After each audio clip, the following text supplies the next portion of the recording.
How many Patagonia products do you two own? 0. 0? Yeah. No way, Franz. Yep. I'm like, my apparel closet is still full of Adidas. I told this story a few times and it still lasts. You cut this man, he bleeds 3 stripes. I mean, if you've been listening to this podcast for a while, you'll know any excuse to bring up his love of Adidas. I admire the fact that you are not replacing that stuff until it expires, which is a very relevant message that we'll get into later.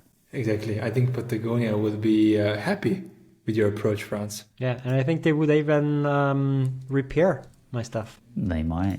Yeah, They might, the stripe yeah. needs just sewn back on again, guys. I don't own any either. Wow, I must say that I'm surprised. I have alternative kind of brands in a similar sphere, I guess, that I've ended up buying, but been very close. I did buy one of their bags once, but it wasn't for me, so it went back. Okay, alrighty. How about you, Alen? I have 3 or 4. Just 3 or 4. Yeah. One is a vest.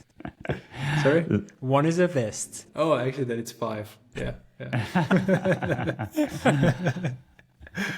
Yeah.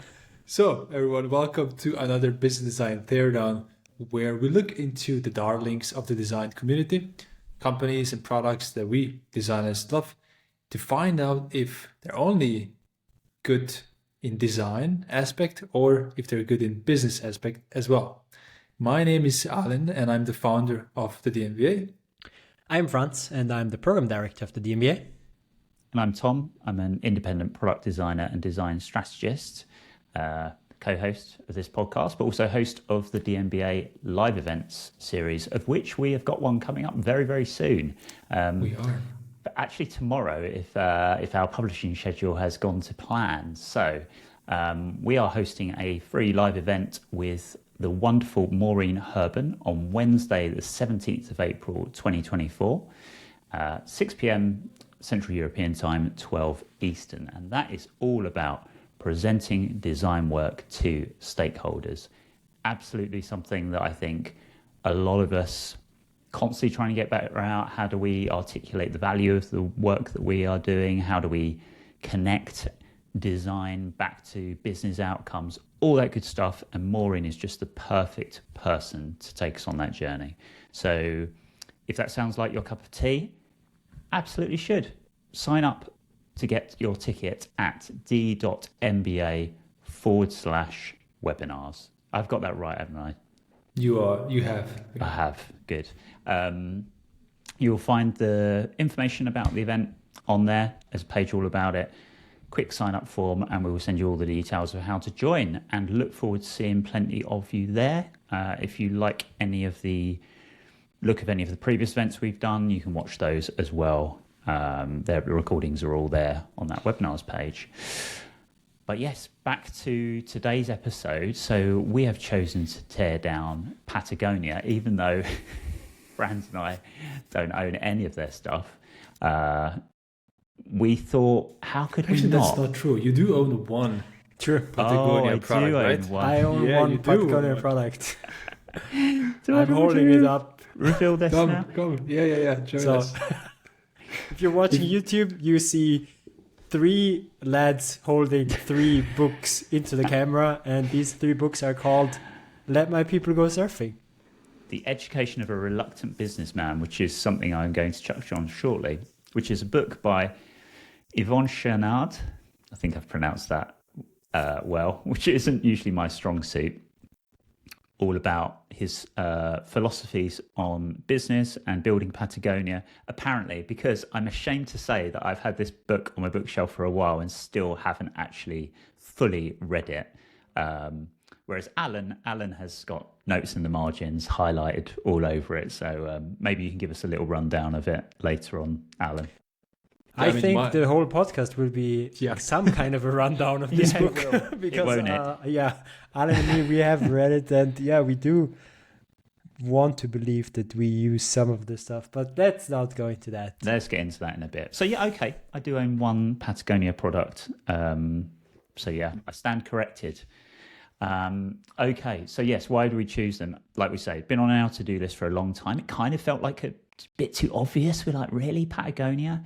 And then recently we were like, damn it, let's do it. And it has been a fascinating one to dive into again. And it feels like it's in our sweet spot. Designers tend to care about sustainability, doing the right thing. I think we pride ourselves on that, particularly in kind of UX and service design world. And there's few brands that live this philosophy quite like Patagonia. So there's that aspect to it. But I think there's also the fact that Patagonia and some very specific products kind of invaded the tech world for a while there, maybe 10 years ago, where the fleece vest became like the uniform of like product managers and founders in Silicon Valley, but also in finance world as well. Hilariously nicknamed the success vest, which I absolutely loved. But it kind of became this uniform in the tech world, which again, I think just made Patagonia even more well known in our space. Patagucci, as they started to get known as around that time as well.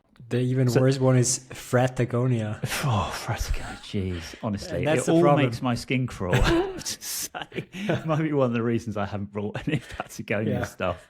But I feel like that era has thankfully passed a little bit. But there's a lot to admire. And a lot of elements to the story and the products that I think align with the sensibilities of designers. But what are these products that we're talking about? What did Patagonia produce that means we're featuring them today?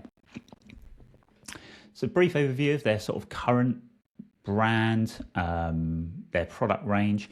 In general, broadly, this is high quality, thoughtfully designed, durable, repairable outdoor apparel and equipment with a very high attention to detail. Now, they're not the only people that fit that mold, but there are certain elements of that mix that they really over-index on, particularly around sustainability, repairability, and quality, which we will be diving into.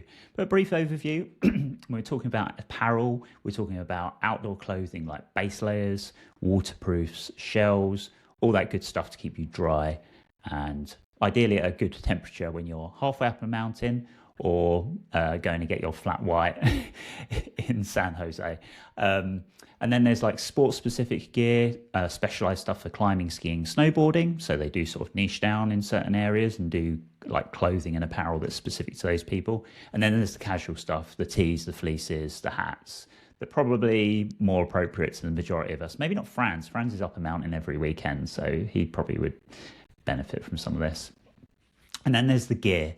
The bags, the packs, backpacks, camping stuff like sleeping bags and accessories, water bottles. So, pretty broad mix, but I'd say most of the focus is on that good, high quality technical apparel. So that's what we're talking about. Worth a quick browse on the website if you want to familiarize yourself before getting into the next part of the podcast. But they have also expanded into some other areas which we'll touch on, particularly around secondhand goods, repaired goods, which is, again, sort of indexing on that sustainability element. They've now got what they call Patagonia provisions, where you can buy food stuff like jerky and like packaged dried salmon and stuff that you might take out camping with you, but also like stuff like pasta and all sorts. So yeah, interesting move for them. And then Patagonia Books. This was not published by Patagonia Books. Let My People Go Surfing, just FYI. This is a Penguin release, but they now have their own publishing house as well. Needless to say, that's a smaller element. So that's the stuff. There's a lot of stuff, ironically, for a sustainable brand. But why is Patagonia such an interesting company for designers to dive into? Side note, there's an awful lot that I think designers will find fascinating about Patagonia. Hopefully today we will pique your interest. We could do a whole series, to be fair, on all of this stuff, but we'll try and keep it short and sweet.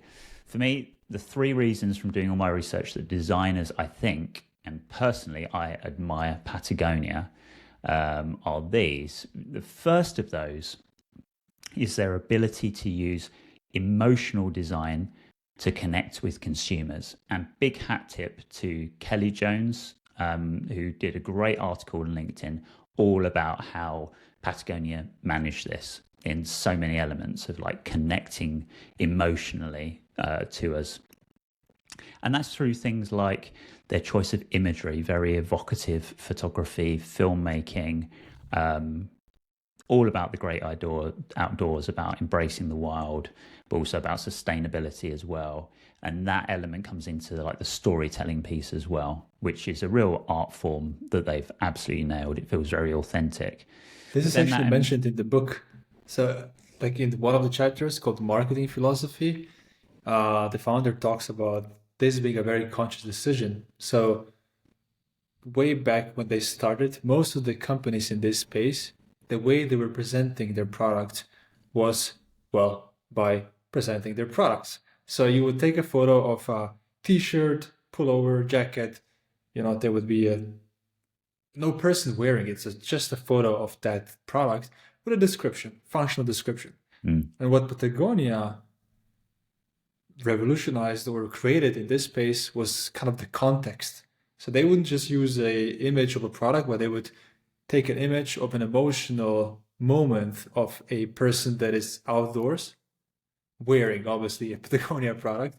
But that would be the image, We're not selling you the product, we're selling you this experience, that moment. Yeah. And that was a huge innovation. And now, obviously, everybody's doing it because it's working. But that was, at the time, a huge, huge thing. Because that's also, back in the time, it was mostly catalog sales. So these companies would send you catalogs, and there would be just a list of products, and then they shifted the model with this as well. Isn't this exactly what Patagonia, at least that's how I remember it, what Patagonia invented, that catalog that is actually telling stories? Correct. So, yeah, they still use the catalog, but it was not done in the same way like what I have in mind when I think of the catalog. Yeah, just product side by side instead of stories. Actually, a magazine that would also sell you some stuff. Correct. Yeah. Yeah.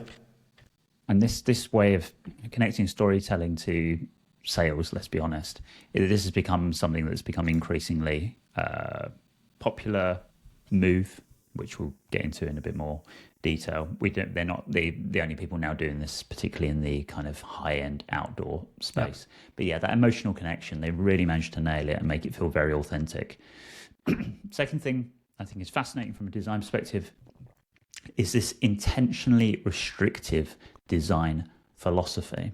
And what do I mean by that? Well, Patagonia, they intentionally limit, for example, the materials that they use. They work with a very, very narrow range of actual materials compared to a lot of other brands. Those materials have to fit with their sustainability beliefs, so the way they're produced, the way that they are going to be long lasting, the way that dyes are used, all that kind of stuff.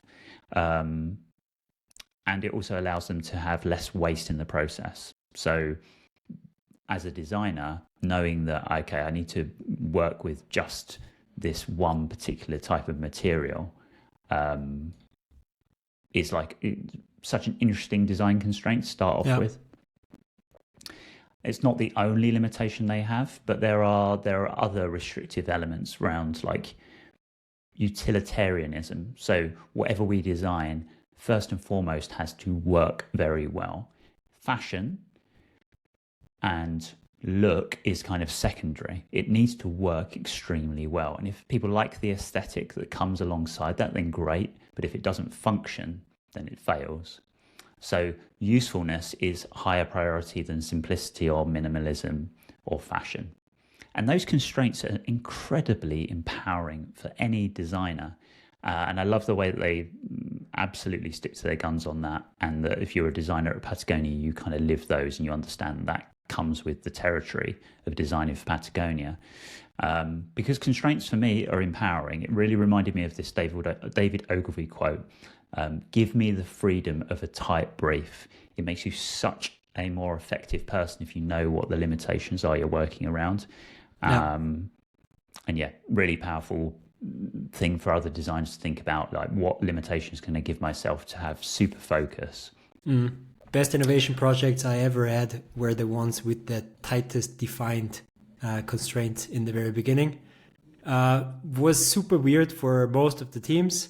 But when there's like an open brief and you feel like, wow, great, everything is possible, this was setting up everybody for failure, because no definition of what makes one happy, no definition, no opportunity to break a barrier, because everything is possible. So that's really spot on. Absolutely. Yeah. I always try and find the constraints when I'm working on a new design project. And so an example of this would be, okay, we are limited on materials. We also know that one of our pillars is replaceability, sustainability. That changes how you approach something like how a zipper is going to be designed. So shout out to Future Proof YouTube channel, which is fantastic. Does a lot of kind of brand focused kind of videos. Did one on Patagonia and talked about the fact that the zipper that Patagonia use when they're designing that, it needs to be easily removable and replaceable. So that constraint makes you think, okay, it's not going to be the most minimal thing in the world. There's probably going to be some threading showing, or the way that this is constructed needs to be constructed in a way that it can be taken off very easily. And other brands won't be thinking about that. Other designers won't have to work with that constraint. And I absolutely admire and would love to work with more companies that give you these kind of very clear parameters. I think that's a real luxury as a designer. Third thing for me, final thing, and it's going back to this book, is a very relatable. It seems odd when you think about how insane the story of Patagonia is, but to me, a very relatable founder as a designer. He is a reluctant business person, and I think so many designers feel this way. I know we come up against this when we talk to people about the MBA and talk about the importance of business knowledge. Of like, people worry they're going to be giving up their user-centric, humanities forward sensibilities to be good in business, and we always say you don't need to do that. And I think that's a real pain barrier for people to get over.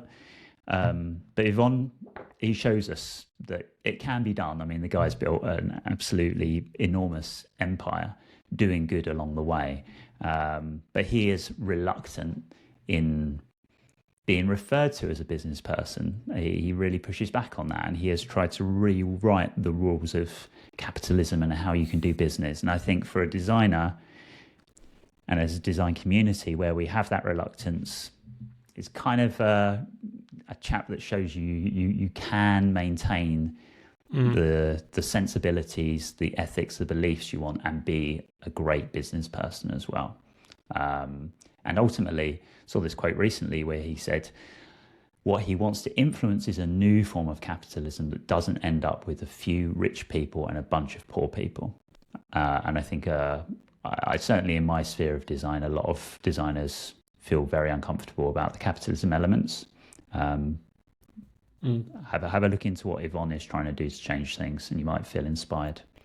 So those are my top three reasons. I had just one final side point, which is I read this interview with Miles Johnson, who's the senior creative director, and I really again liked this kind of way they pose design problems to their teams. And this is a direct quote from an interview where he said, when our designers work on a new style, I often ask to see two options. One that raises the bar, surprises, invigorates, inspires, and a second version has only to be straightforward to perfectly fulfill its intended purpose. Next, we'll ask the question, does it have to be one or the other? Are there elements of both that will create an original, exceptional product that's best in class? And I just thought, what a wonderful kind of experiment to take into every piece of design work you do. And this is one that I'm going to start playing with a bit more in my own work. So yeah, lots of very inspiring stuff in there for designers, a lot in this story to be taking into our own work, I think. So yeah, and what a story it's been. But yeah, how did this story all start? Yeah, I'm gonna go back to the almost unpronounceable Yvonne Chinard. Hope that's okay for you, Yvonne, if you're listening to this. Yeah, I mean, unrelatable or very relatable, as you said. Just to use his words, He says, I am a dirtbag. I was a dirtbag. And actually, it's almost hard to imagine. Like, he lived in his car. He camped for weeks in the Yosemite National Park. There was apparently a camping limit of 4 weeks. So his group of friends had to actually hide from the rangers because at this point in time, it was only allowed to camp 4 weeks, and they would actually stay for weeks and weeks longer in the national park. And he spent his time surfing and climbing. And he actually was unhappy with one piece of climbing equipment, which led him to start a company in 1957. But to be honest, a company in this case is a little bit of an exaggeration of the first thing that he had, because what he basically did was hand forging pitons in his parents' backyard and selling them out of the trunk of his car. So, you know what a piton is? Only because of researching this. I can't imagine ever being the kind of person that uses them. Okay. I have used them, and I'm going to try to explain it, how this thing works, okay? So let me know if I did a good job afterwards. So pitons are used in outdoor climbing. So you start from the bottom as a climber, and you have the rope attached to you, and then you have another person who holds the rope as a belayer. So imagine you're a climber. You climb up, and at some point you want to secure the rope to something, right? Because it doesn't help if your rope is attached to your harness and another person holds it at the bottom. It doesn't help you, right? So at some point in time you need to secure the rope to the wall. And that's what pitons are for. You use these pitons and you hammer them into the rock. So a piton is basically a nail with an eye hole on the end. So you take a hammer, you drive this piton nail into the rock, and then you clip your rope with a carabiner to this piton, and you can continue climbing. If you fall, you will basically be held by this piton that you drove into the wall. And you repeat this. Yeah, you better have hammered that in pretty well. Well, nowadays in equipped routes, there are pre-screwed nails in there, but this is more the original and very archaic way of first ascending or traditional climbing a route. So you basically use your own equipment to secure yourself. And that's what Yvon did as like a passion and as a hobby. He loved the untouched outdoors. And he had a problem with the pitons at this time because they were made out of kind of soft steel, which was kind of good because softer things you can more easily drive into rock because it kind of maneuvers its way in there and it's still hard enough to catch you. But the problem with the soft steel is that you can't remove it. So if it's hammered in, you can't remove it because if you would remove it, then it will break and you cannot hammer it in again. So it's basically a one-time product. You have a piece of steel that you hammer into the rock and then it stays there. First, not very resourceful because you always need to place new gear and you leave it there. Secondly, leave no trace looks differently, right? As soon as you hammer this in, it stays in there. And that's both of this Yvon was not happy with, right? First, he didn't want to bring as much gear and didn't want to leave it there. And secondly, he didn't want to leave a trace. And this made him do these pitons using hard steel.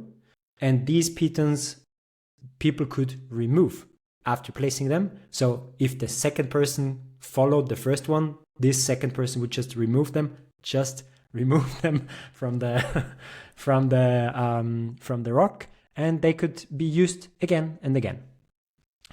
So see the thought behind that? The very core of Patagonia was being resourceful and creating a product that doesn't leave a trace in nature when climbing. Because the philosophy of Yvon was, if I was here and I climbed this, and the next person will also come here, this person should not know and see any trace of me being there before.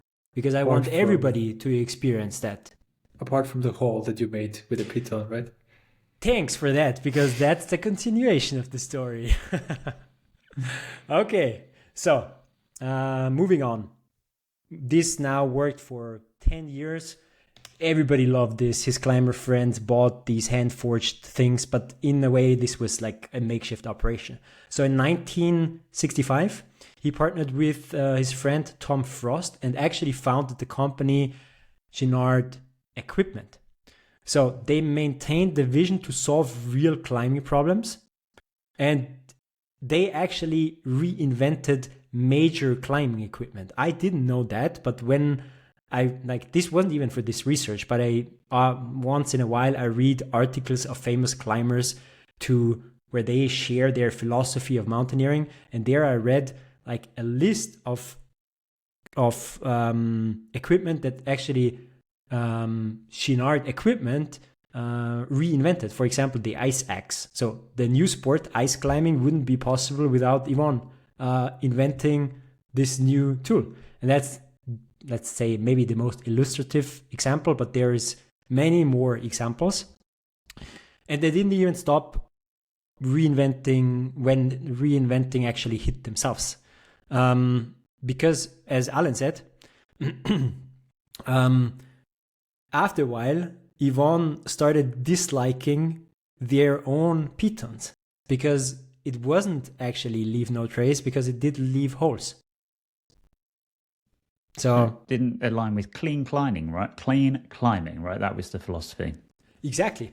And they basically invented something new called chunks, and that's basically just pieces of aluminum that would go into cavities of the rock rather than you would drive them with a hammer into a crack. This means you could also remove them again, but after removing, you wouldn't see a hole. And they announced to end the production of pitons at the stage where 70% of their revenue was pitons. It's crazy. Why? Tells you a lot about the company. Yeah. Yeah. Why do you do this? Because you don't like the impact that your product has on the world. And because you're a reluctant business person. You're not doing it for the business. You're doing it for something else. Yeah. So this was now already the second step of his business, right? First, it was like makeshift operation, hand forging. Now, this is actually we're talking about the proper business, right? One of the major providers, or I think even the biggest provider of climbing equipment in the US, like climbing hardware in the US. And what they're doing is just disregarding 70% of their revenue because they didn't like the product anymore, because it was doing harm. So you can already see that this is very deeply rooted, this philosophy that you can still feel now in Patagonia. But yeah, the story goes on with this, right? So the trend was only upwards. They also went into clothing, another, not really invention, but basically finding out that rugby shirts with collars have great ability to protect your neck when you have all these heavy climbing gear around your neck. So what they basically did was importing rugby shirts from Scotland, and that's how they went into apparel, because in the very beginning it was only hardware, right? So this is how they went into apparel, because they were like, works for me. I am climbing and I'm happy about the shirt that is very robust and has a collar, so let's just bring it to the US and sell it there. Yeah, and that's how they started apparel. And at this point, Patagonia did, at this point it wasn't Patagonia actually, at this point it was still Chenard Equipment. They did great, right? Huge variety of products, climbing hardware, apparel. I think they already started surfing, so different sports, not only climbing. So everything was growing for them, and they were growing like 40% year over year. But things actually turned worse, and you could even say that Murphy's Law struck and almost killed the company. One thing that is the nature of climbing is that it's risky. People get injured. And in 1989, Chenard Equipment actually faced 4 lawsuits where allegedly the injuries were caused by flawed instructions and warnings on the climbing harnesses and other equipment. And actually, this almost killed the company. So Ginard Equipment actually filed for bankruptcy. And in these bankruptcy proceedings, the employees were allowed to acquire the company and establish Black Diamond Equipment. Have you ever heard of Black Diamond? Yeah. I own a lot of Black Diamond stuff because my apparel stuff is all still from Adidas. But my hardware, like carabiners, belay devices, like my closet is full of Black Diamond. And I didn't know for a long time that this is actually Patagonia in a way. Because what happened is that, to cope with the shock, Yvonne actually took a trip to Patagonia in South America. So if you don't know this region, please just Google it. It's stunning and one of my dream destinations. I don't know if I will ever get there, but I hope I will. So he went there with some friends, and this trip was truly transformational because one of his friends that came with him, Doug Tompkins, went on to found the North Face, so another outdoor company, and Yvonne decided to sell the clothing items under a separate company, and this is how Patagonia was born. And this also explains why the brand Patagonia is still mostly an apparel company and there is no climbing hardware, because climbing hardware still exists, and that's Black Diamond. Yeah, they don't sell ropes and carabiners and stuff like that in big volumes. And the logo of Patagonia is a little like outline of the mountain range, right? Yeah. Very, very neat. It does look beautiful. I would love to go. Crazy. It's intercontinental travel, so I don't know. But maybe I will do it again in a while. I have done one last year, so big one. So I'm I owe the planet a little bit, so I will have to wait. I have to wait again for a while before traveling this kind of a distance again. Sounds like crisis averted, right?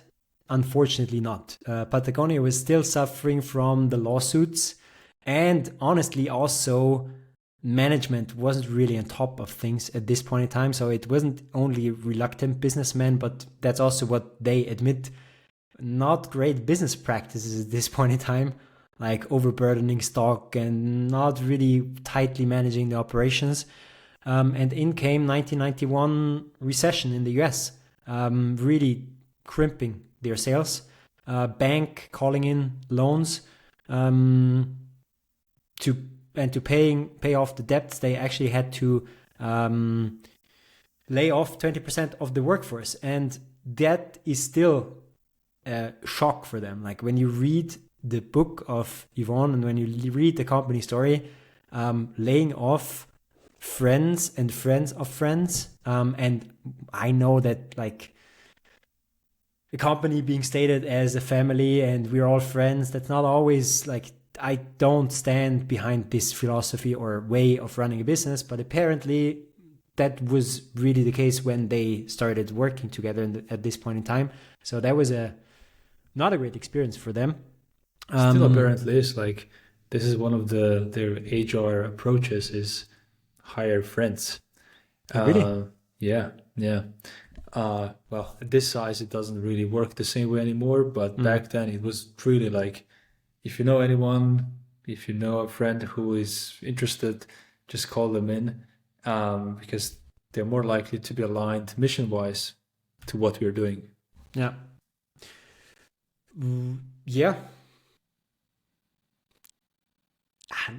I don't like. We all know that there is goods and bads in this philosophy. Now it would right? be considered nepotism, wouldn't it? And probably not encouraged. This is always like I have a hard time jumping on either of these sides, because I see the point in hiring friends for a good cause and for a good let's say philosophy, but I also see the point in hiring for diversity of thought and not only hiring people who have exactly the same philosophy. But I couldn't say, let's only do the one and let's only do the other. And I don't think that this is where we all should be going. But I think we should be aware of the pros and cons of both approaches. And some roles might need this approach and some roles might need a different approach. And that's how I personally see it. But yeah, that's philosophical discussion, which I think we'll have at some point in this podcast. Not now? Okay. Let's... I'll wait. Okay, thanks.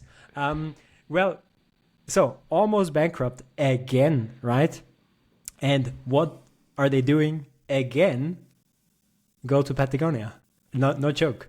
So Yvonne packed his top managers and they went to Patagonia again, and basically reflected on the kind of business Patagonia wants to be. And they came back with a strategy that has made Patagonia what it is today.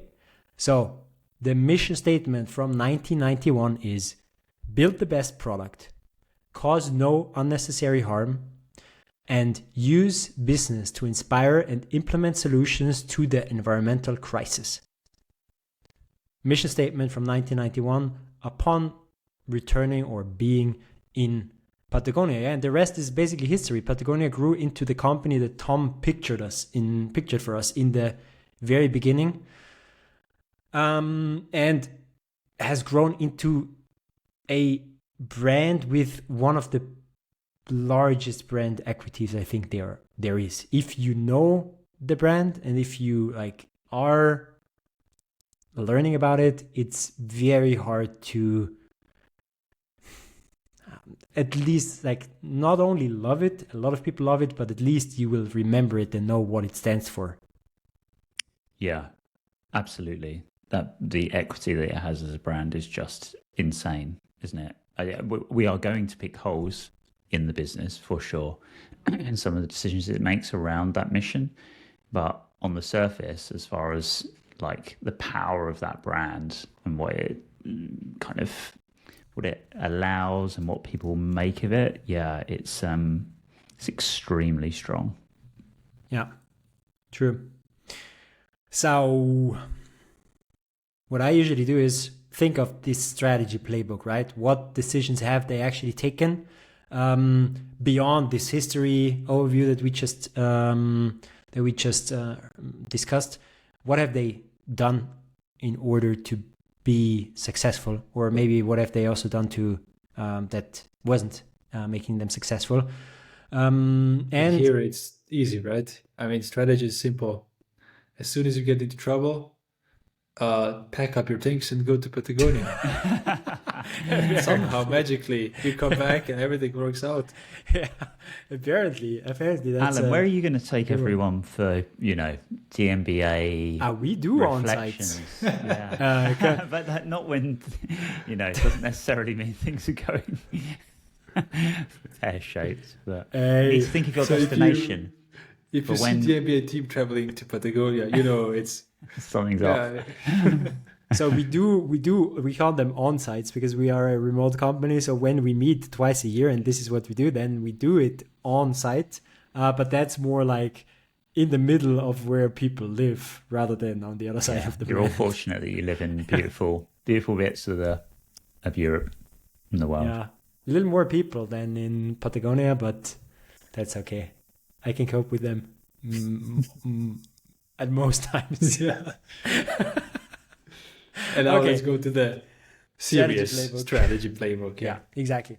So when I wrote this, it almost felt too cheesy. So let me give you the things that I still think work, and then let's end up with the thing that might be cracking, right? So first one, I think this is one of the companies where you can really see that purpose-driven company performs well.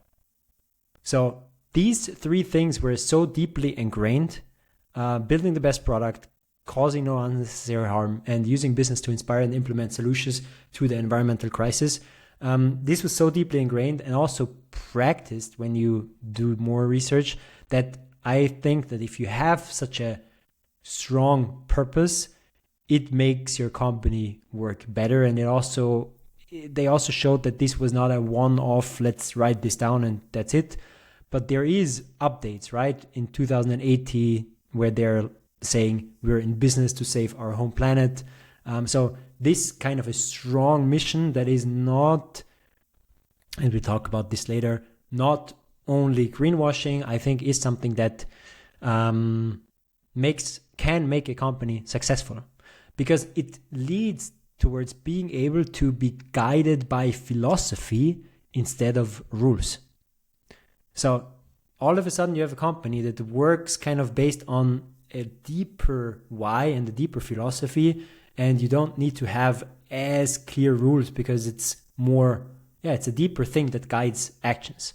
And you can read that in the book, Let My People Go Surfing. So if you read that and then if you compare that with actual, let's say, reports of employees and actions of the company, it does match to a big extent.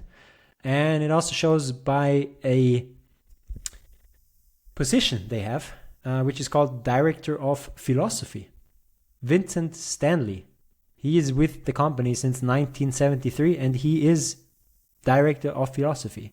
And his job is to not, like, you can have a COO and you can have a process-oriented master of a company, or you can have, and maybe they have both, but still, you can have a Director of Philosophy, which is deeper than optimizing processes, right? Than coming up with rules and then,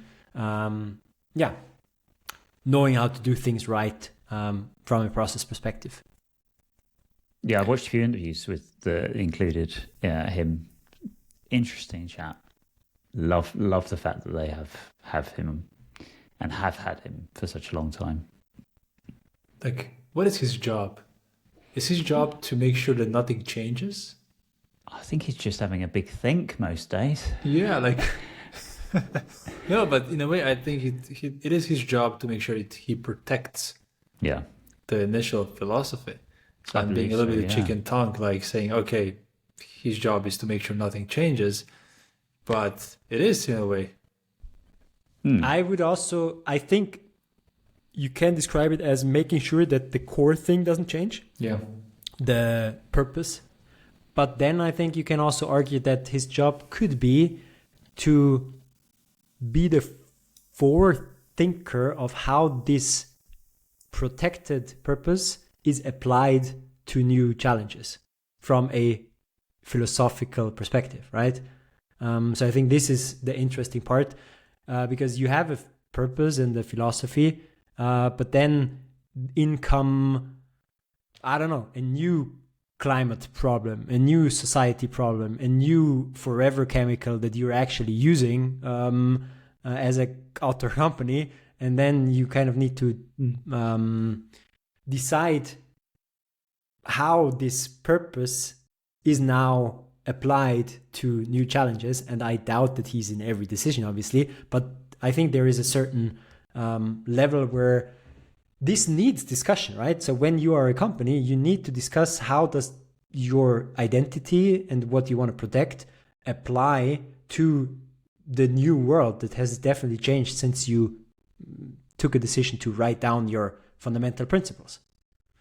And that's why that a founder can do that, a CEO can do that, or you can have somebody whose job that is. And I think that's the interesting piece in here. Next one, product focus. Again, an obvious one, but I am a deep believer that if you want your company to work, your product needs to be good. And far too often, that's not the case. Like far too often, I'm using products and I'm getting sold products that don't work or that don't last long enough. And I think this is what they have been consistently doing. Creating the best product, or at least trying to create the best product, and at least thinking about how this can be better. So I'm not So this is always really dangerous when we talk about these companies. I'm not trying to say that they have succeeded at all of this. And I'm not saying they always have the best product and nothing breaks and everything's perfect. I'm more trying to say that I see a sincere effort Yeah. to doing this. And a best product with their philosophy could mean if it breaks, you can fix it at least, right? Like that's fine. It can not last forever, but the repairability being baked in. So I think that's okay if they're living that part of the philosophy as well. Yeah, and I've owned too many backpacks that I loved and were great products, and then one clip broke and it's unusable because you can't repair the clip. Yeah. And you need to change your backpack because the one plastic thing that will eventually break has broken. Yeah, I've got a North Face, ironically, backpack, which amazing, but can't replace the zip, so it's useless. Yeah. Next one, sales strategy. Interesting one, because I think the train that they drove there was scarcity. Again, maybe now not as much anymore, right? They are $1 billion company, but from the very start, they started with a mail order catalog that Alen already brought up. Direct sales. From the very start, they did direct sales also in their own brand stores and small specialty retailers. And they did that for a long time, and it almost killed them because it's a worse cost structure than if you go to like the broad range of retailers. But still, what you can do is have very close contact with your users and control the story that people see and experience. Now, obviously, they are very close to everybody else, to be honest, right? Omnichannel, online shop, retailers, but still there is the nuance that lives on with still running own stores that sometimes act as community centers with a lot of workshops and community events, more carefully selecting retailers and wholesalers based on certain criteria. And for example, also limiting co-branding of their tech bro vests. And apparently they actually really had to do this because they just were not happy about the companies that put their logo on their Patagonia vest.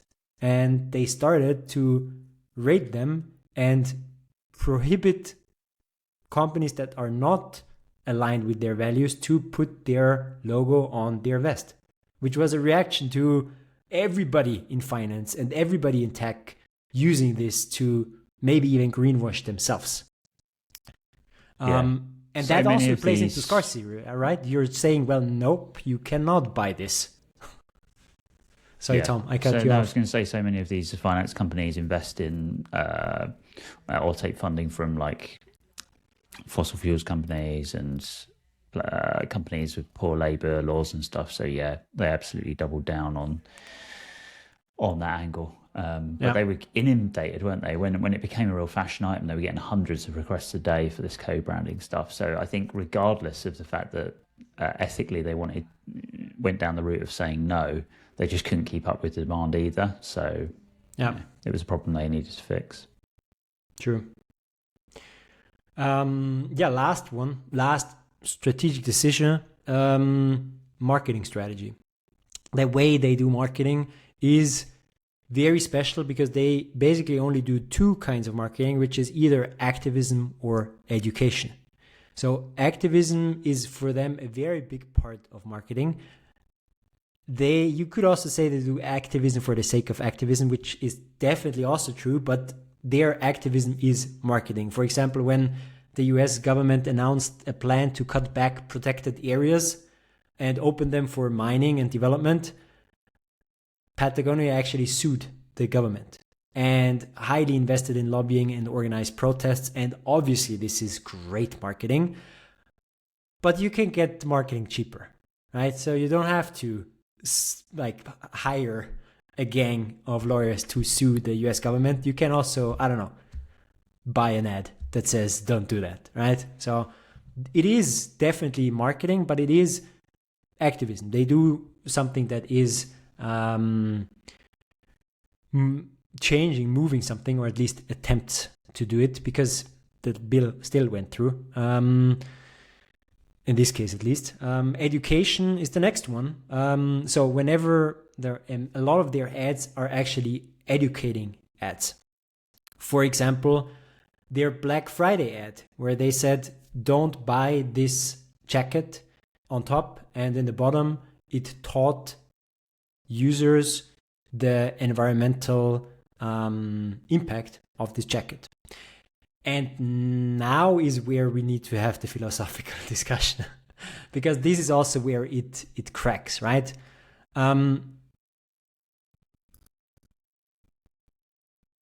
Don't buy this jacket with education that this is all bad. Basically led to sales increase of 30%. So the more they tell people to not buy this, like paint themselves as sustainable, anti-consumerism, and telling people that this is all bad, the bigger the brand value gets, the more drive towards the brand is, and actually the more things they sell. And you started with this, Tom, the more stuff they sell, which means resources again. So here is where the critics come in and say, well, I mean, you're just as bad as every other company because you're only, again, selling us stuff. And the best thing is you wouldn't. Like, if you want to be sustainable, then close shop, right? So you're participating in the same thing. Yeah, there are so many philosophical angles on this and practical ones as well. And yeah, the fact that their sales went up 30% off the back of that, it's like, oh, damn. Like, cynically, you could think, was that the intention? I don't think it probably was. I think it probably came from the right place. What I would say in defense of, okay, there was a sales jump and they're putting things into the world. When it comes to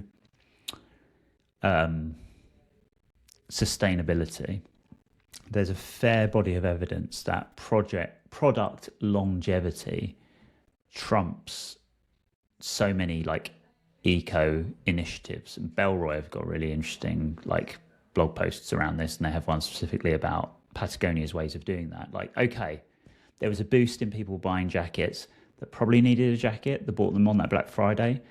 Those jackets might last 10 times as long as the alternative they might have bought.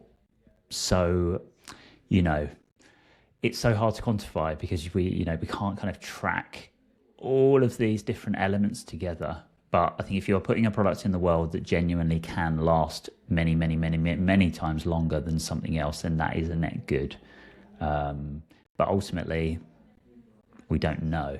Someone might be replacing that a year later because their philosophy is around fashion. But yeah, interesting one. Not the only dimension where Patagonia quite rightly still get criticized when it comes to saying one thing and doing another. What's your take on this, Alen? Tough one. It kind of reminds me of pharmaceutical companies where their approach to things is like, oh, we have a cure to this, so we need to tell everyone that we've figured out we have this huge innovation, is going to help you out. Even if there's some downsides to it, don't worry, like it's still going to help you. And I'll find and manipulate you into buying this because I know if I manipulate you, this is going to be in the end good for you. So I'm not really manipulating you. I'm just helping you take the right decision. And this is not just pharma, by the way. This is like a lot of other industries who behave this way. So it kind of reminds me of this, like, don't buy this jacket, but I'm basically telling you, buy this jacket. If you buy a jacket, then buy this jacket. Yeah, exactly. Because it's so much better than the other jackets. Yeah. I'm just packaging it into a much nicer message.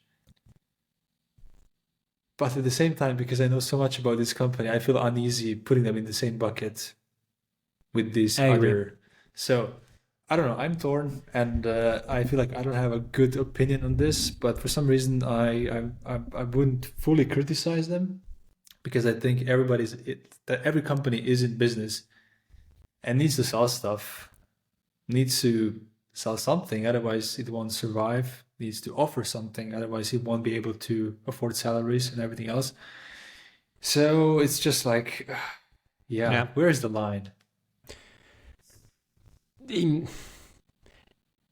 I also always get uneasy when people say, well, if you want to be sustainable, you need to close down because you're still Exactly. selling the same stuff. And that's all true, right? They are using products that use fossil fuels, and there are still some forever chemicals, and there is still like Patagonia is still not bad. Like not having Patagonia would still have less impact than Patagonia as it is right now. But then in this case, I'm not with the people that say you need to close down as a company and you're just like greenwashing, because I would rather say that if we want less impact, we need to stop buying. And as long as there is people buying, then they should rather buy from companies like Patagonia. And then I'm not on the side of saying, well, let's just like, yeah, we can also say let's just move back to our caves and tents and grow our food and everything ourselves. But even then, we were buying stuff or like, exchanging things. I would Exactly. have a chicken, you would have a goat, and I would give you 10 Yeah. chickens for a goat or whatever, like, so it is, I think it goes much deeper. And I'm still waiting to learn about the very first blunt lie from Patagonia, right? Because what I'm seeing is that they do make mistakes, but they admit it. And I'm also seeing that they do have good initiatives, like 1996 changing to 100% organic cotton, which again very likely has its own problems, but still better than the other option. Or I don't know, worn wear program. Political action, 1% initiative. They started in 1985 to pledge 1% of their sales, not profit sales, to environmental programs. So the track record is still there, and I'm definitely sure they're making mistakes. And if somebody comes to me and shows me that they have actually lied to me and are dumping their chemicals into the water without trying to make it at least as unimpactful as possible, then as long I'm actually for running companies the way Patagonia runs them. And that actually brings me to my very last point, which is it's not really a strategic decision, but also it is a strategic decision. That all is only possible if you're a private company. Like, you can only do that stuff and almost go bankrupt because you're, I don't know, having too much cost in your product. Pledge this money, invest in this, have a stance as a company that throws off many people and loses a lot of business because you take one or the other side. And you can only do this if you're a private company. Yeah. And I'll talk a lot about this in the next section. Cool. Yeah, because, it is interesting because Patagonia is a private company, but it's one of those companies that's also not private. So if you read the book, Let My People Go Surfing, one of the first things you see in the financial philosophy chapter is this quote: who are businesses really responsible to? Their customers, shareholders, employees? Well, we would argue that it's none of the above. Fundamentally, businesses are responsible to their resource base. Without a healthy environment, there are no shareholders, no employees, no customers, and no business.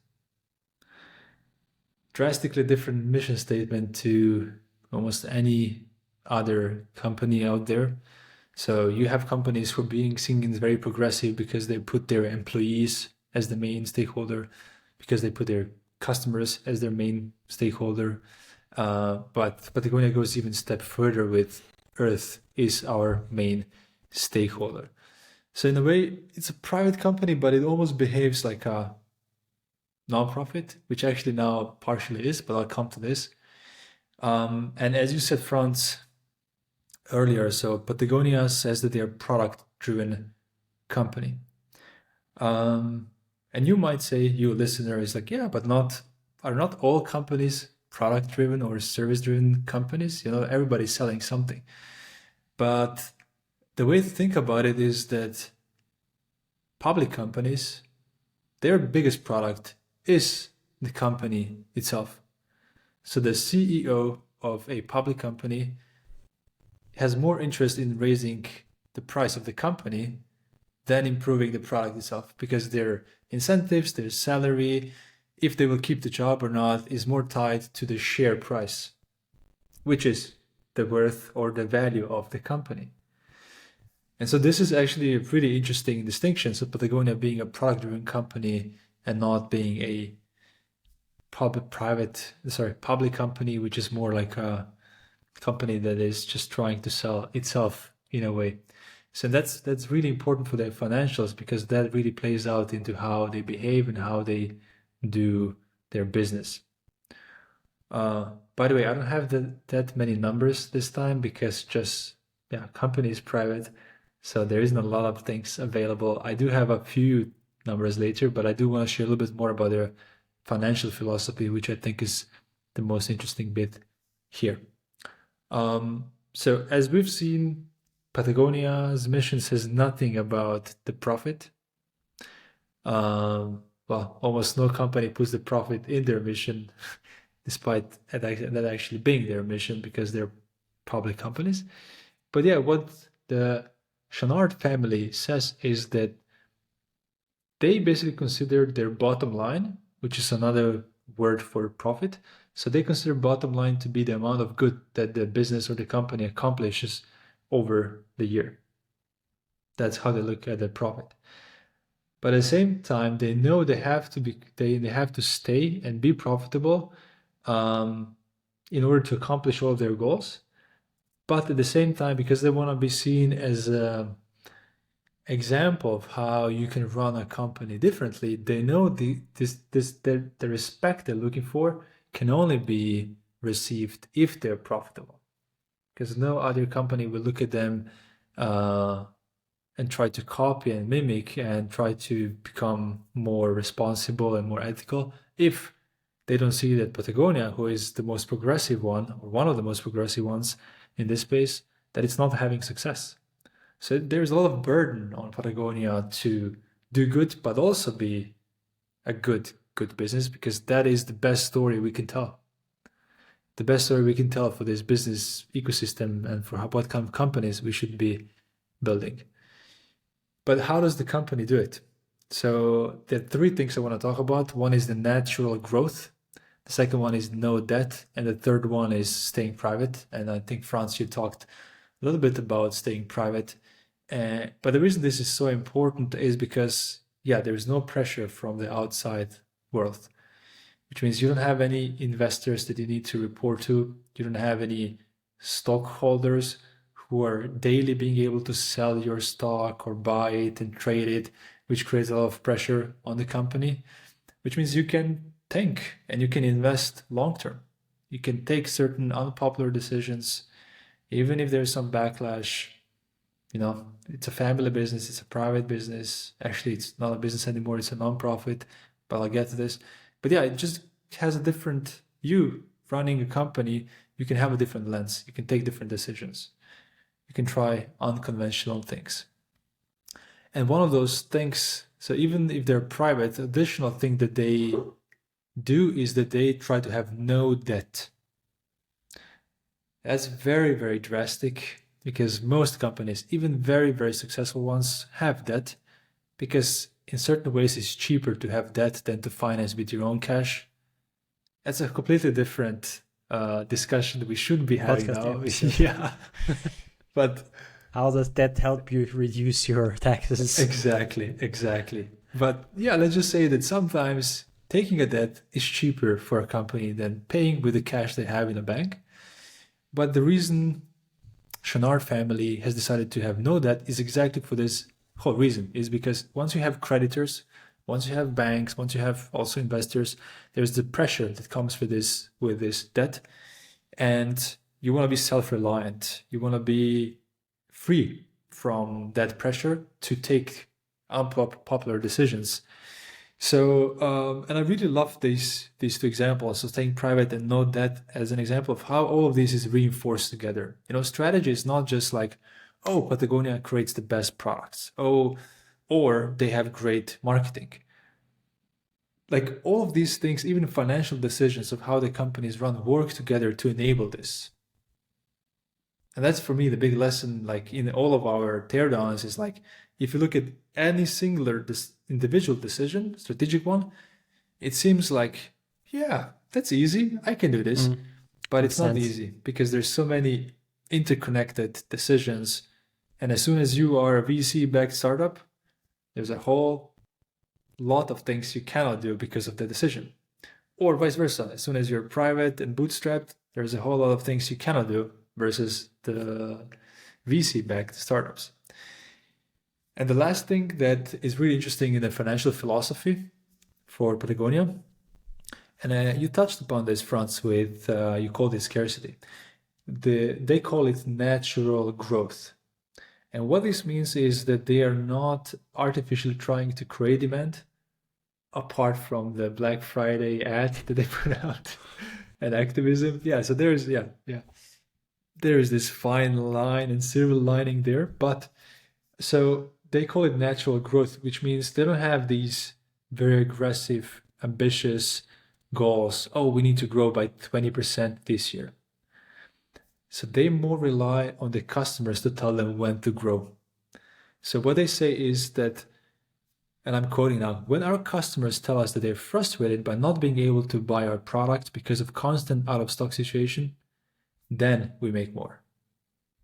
We want customers who need our clothing, not just desire it.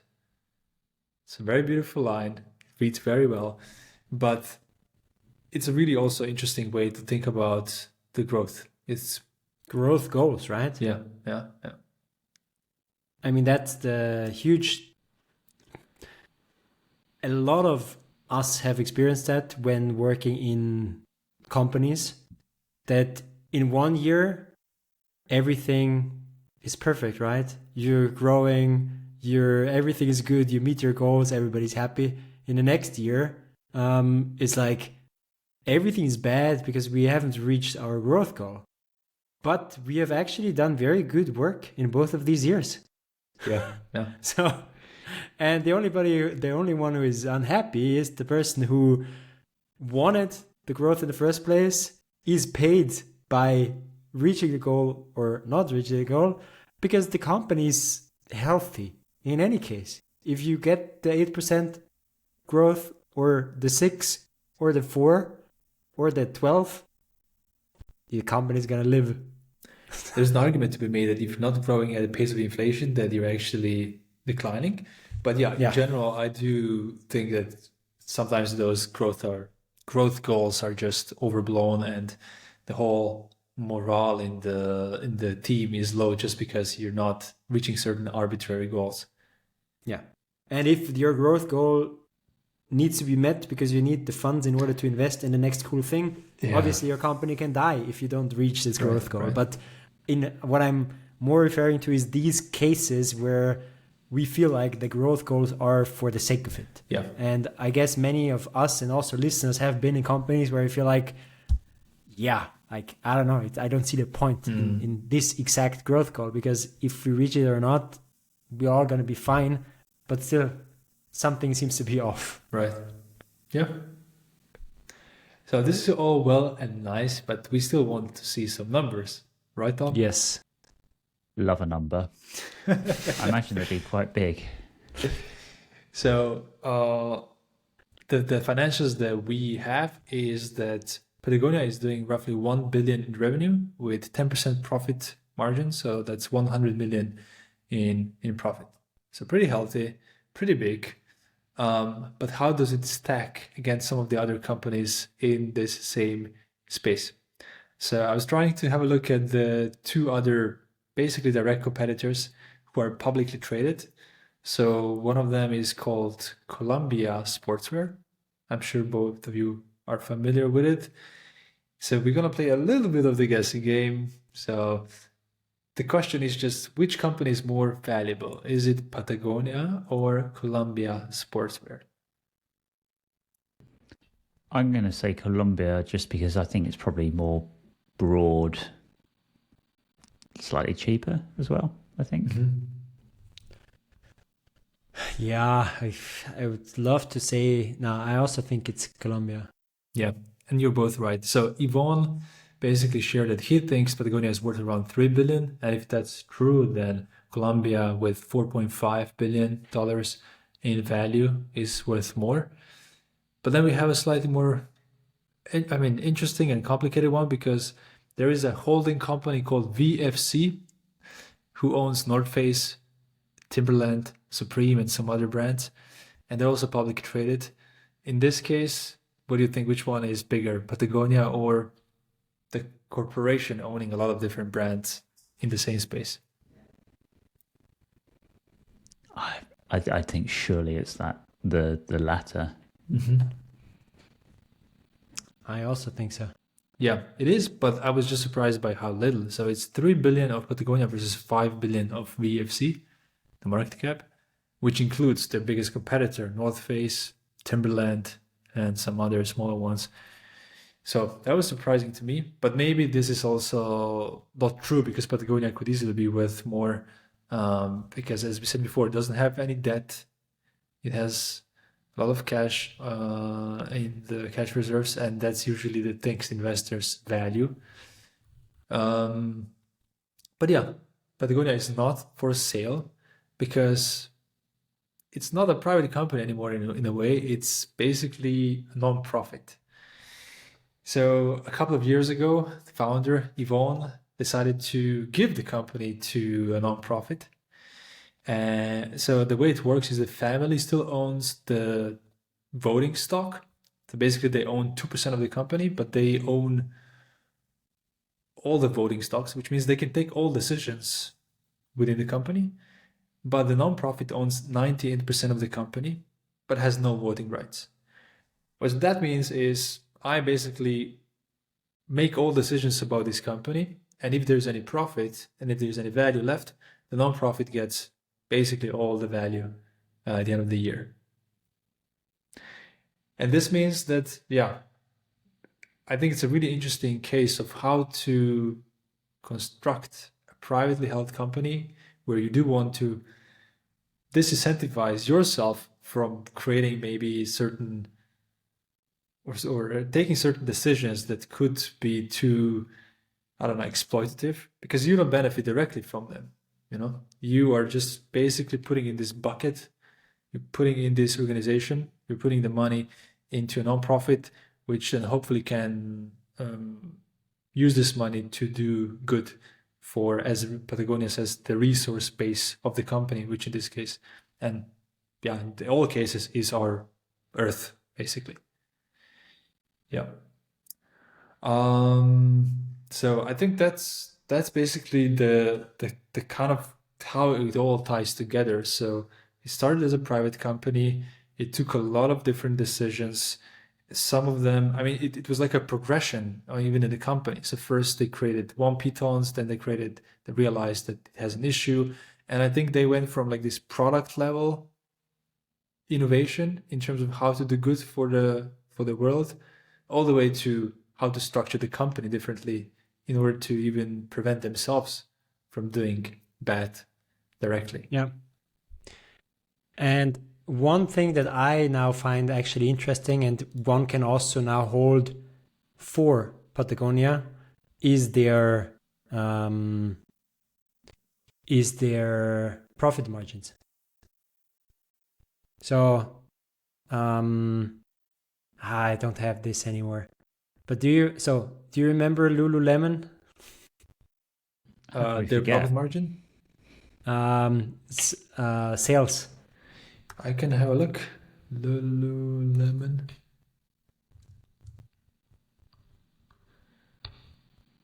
Revenue 9 billion.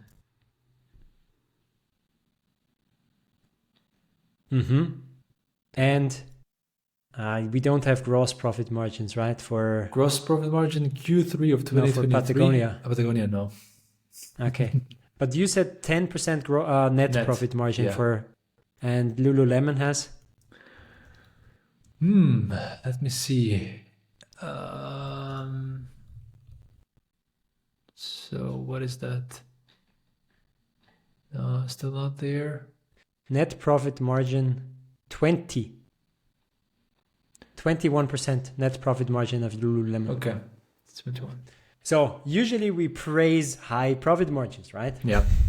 So we say, hey, Aesop, awesome, 80% profit margin, which is true, right? Yeah. Because people pay it, and if it's a luxury product, also makes sense, right? But you could also argue, well,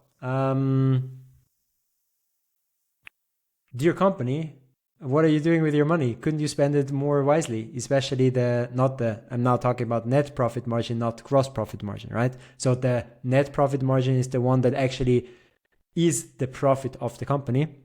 And when you compare Lululemon in a similar business with a similar mission, not as fierce as Patagonia, not as true as Patagonia maybe, and they have the double net profit margin, that means to me that Patagonia is investing. And this could be worse management, but this can also be we're investing more in our products, or we're investing more in our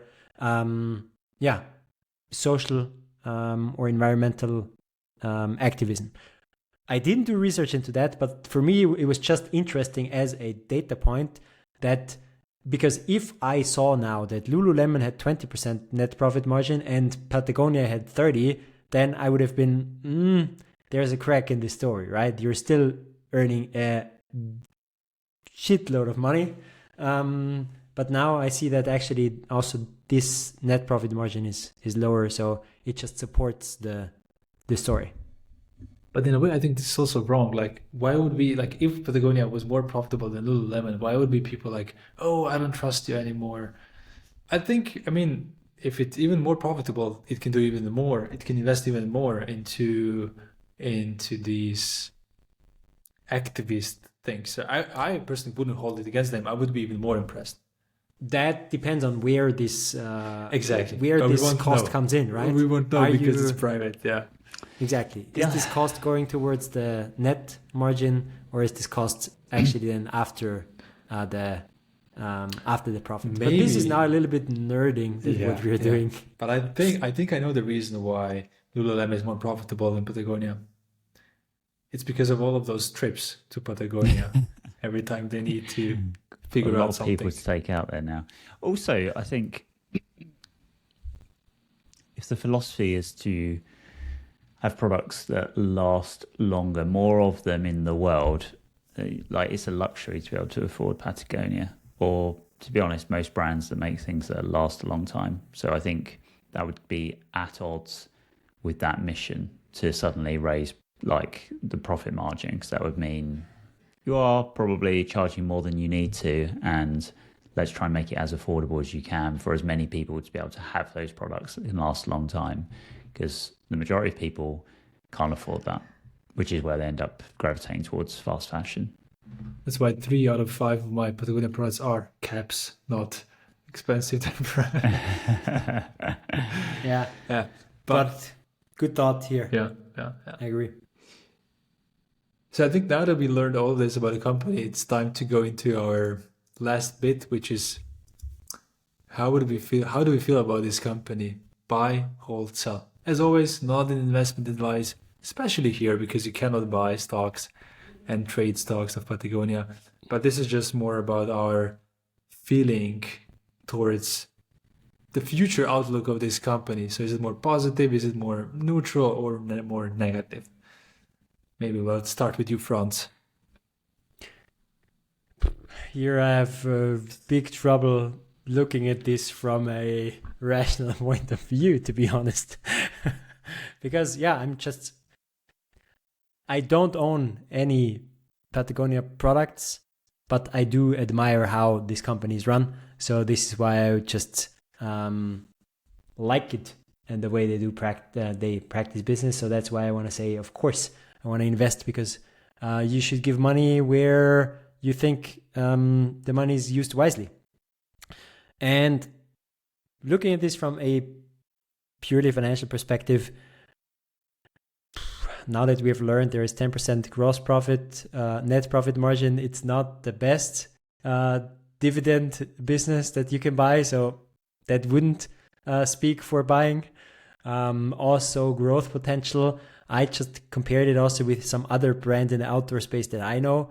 Patagonia is already huge compared to other outdoor brands. So yeah, also growth potential is not as, I don't know, I wouldn't say it's huge. So I think it's not a buy for me from a business perspective. Tom? Hard to be objective, like Franz said. And if I was taking the revolutionized rethink on what, usually it's investing because of you want to profit, right? That's why most of us buy shares in something. So I'm going to say in this instance, I'm going to put that to one side and say I would absolutely be buying because I would make a bit of money off the top of that, but I'd have a warm, fuzzy feeling.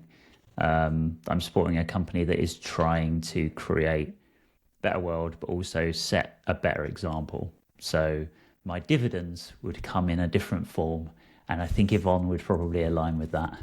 So it would be a buy from me.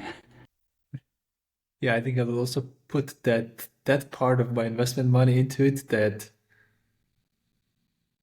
the feel good part of the investment money. So not like, oh, I really expect this to grow by a lot and hopefully help me retain my purchasing power and so on. But it's just more like, yeah, that's the certain portion that just makes you feel good about the things you're doing.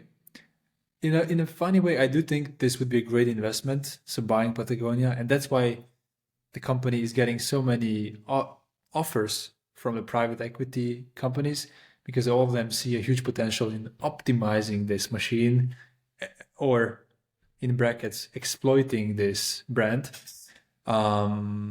which could work in the short term. So I think in a way it's a great buy, but also if it would be run, and if it is run the way it's run right now for the like, I don't know, 10, 20, 30, 40 years, then it's financially looking probably not the best investment, but it is a solid like investment for good sleep. Stable. And that's a crazy thing in itself, right? Yeah. Yeah. What a company. Yes. Yeah. Quite a story. Yeah, I don't have anything else. Do you two have any other notes that you didn't touch upon? Nah, many thoughts around how business is done in general. Yeah. Whenever I research such companies and whenever I get into thinking of capitalism and also this that we just discussed in terms of, well, I wouldn't invest my money there because it doesn't make me money. Why doesn't it make me money? Because it's a company that is run better. So I'm going to invest my money that I want to bring me return into worse companies. So all of this wrecks my brain. So I think this is a philosophy podcast that we could be having, but I'm maybe not the best person to explain my thoughts concisely on this. No, but I think but that's what perfectly happens. told it. But it's all like macroeconomics, so we would have to go into capitalism and all these things. So yeah, you do get into a denial of the idea itself in a way. Yeah. But that's why it's so fascinating. I had lots more notes, but I'm going to spare our audience those because I think they're not well formed. But I would encourage all our listeners to dive a little more into the story and learn from it. And I'm finally going to actually get further with this book off the back of this. So yeah, very inspired by it all. And if you enjoyed this episode, don't just pick up the book, but also pick up our mini MBA, which is the free 7-day email course for all designers interested in learning business topics. So you can find that at d.mba/mini-MBA. So yeah, you can just type in your email, sign up, and you'll receive 7 emails over the course of 7 days, each of them teaching you one business concept relevant for designers. So that is indeed everything in this one, and see you in the next episode. Bye, Franz. Bye, Tom. Bye, everyone. Bye.